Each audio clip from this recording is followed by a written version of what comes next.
RP Santiago as of June 16, 2026.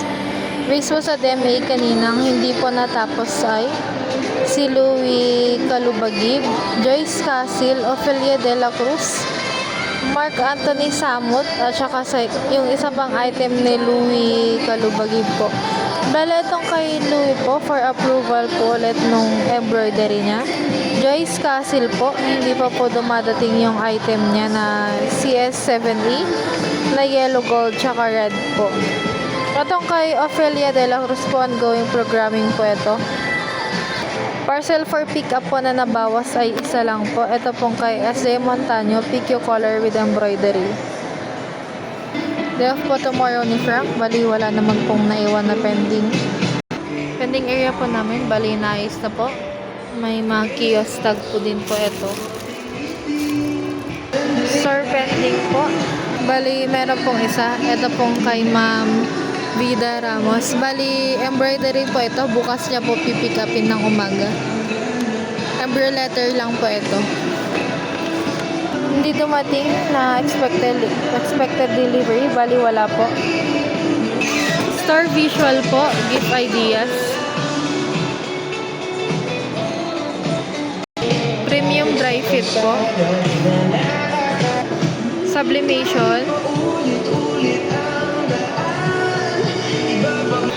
Bestseller po.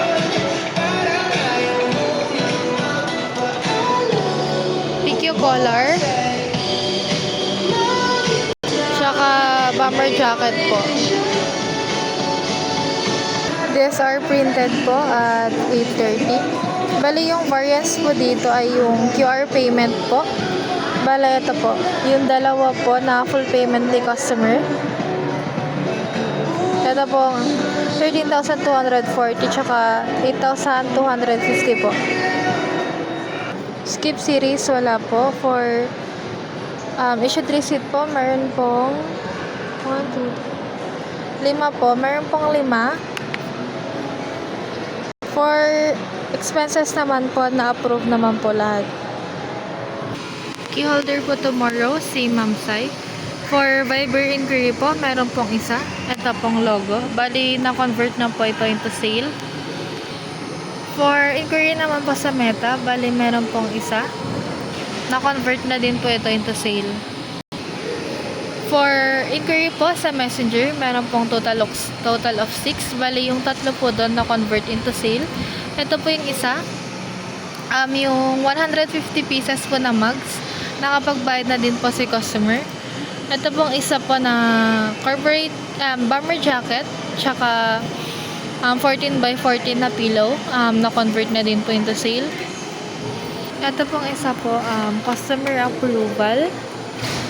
Ito naman po, na-convert na po into sale. Total of 13,240 po.